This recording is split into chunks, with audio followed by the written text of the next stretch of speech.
Thank you, Mr Deputy Speaker. It's a pleasure to speak in this debate, and I should start by thanking very much indeed the Minister, my right honourable friend, for all his hard work, and particularly the Conservative Police and Crime Commissioner for Dorset, David Sidgwick, in all his hard work as well. It will, however, not be remiss for me to remind the Minister that I have indeed shared with him my views on the police funding formula and the priority of which Dorset has held in that for some time, and I warmly encourage him to accelerate forward and make those changes, as he kindly said to me a little while ago in this House that he would do.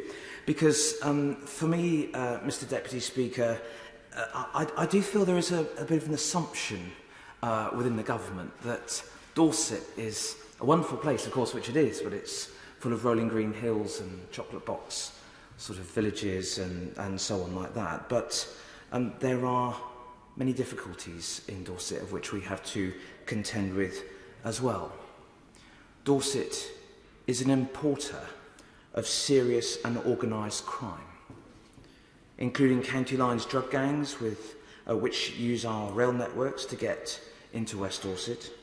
The population of Dorset trebles in the summer months, when people from all over the country come to our beautiful county, and with such places as the Cerne Abbas Giant, Sherborne Abbey, the Jurassic Coast and Lyme Regis, you can understand why people would like to come and visit us. But of course, with that attraction also brings much interest from those who wish to drug deal as well.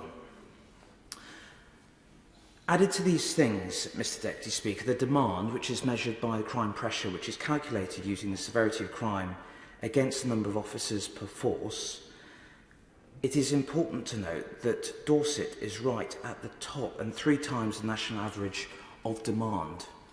Total funding of the police in Dorset puts our police at 28th out of 41 forces, which doesn't sound too bad when you consider the grander scheme of things, but that of course does take into account the local funding from the precept. And when it comes to the report in front of us today, Dorset of course features as 40th out of the 41 forces. The funding calculations do not take into account that huge seasonal population increase, and I think it's important that going forward there is a real understanding that Dorset is the 6th highest region in the country for visitor trips. The methodology also means that Dorset is not eligible, regrettably, for violence reduction funding, and I hope that the Minister will be able to consider that in the months going forward for next year. I recognise that this year's funding settlement has seen an increase in funding for all police forces, and as always, I should like to put on record to the Minister that we are grateful, very grateful indeed, for the 4.8% increase of which Dorset has received. But that is a little bit less than the 5.8% average. I'm not here petitioning for limitless funds like some of the members opposite and the others in the House for police support. I'm not doing that, and I hope the Minister appreciates that this is my petition to him and to the Government and to the House for Dorset to have its fair share to ensure that we can do what is right by our constituents.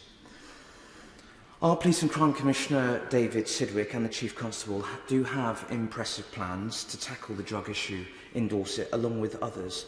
And I know it is a national priority, but the reality is that we really do need the resources to do it. Dorset does require and deserve its fair share of the police funding settlement so that we can protect the people that need it and we can take on those criminals who take advantage. The Police and Crime Commissioner has recently written to the Minister, and I know I have followed that up, and I think he is doing this, as the Police and Crime Commissioner is doing an exceptional job. I hope the Minister will be able to respond and meet with us in reasonably short order, so we might be able to address some of these matters. But I know that Dorset Police want to get on with their priorities, and indeed with the national priorities, but they need the backing of the government and funding to do that, and I hope my right honourable friend will indeed take that into account. Thank you. Kevan Jones.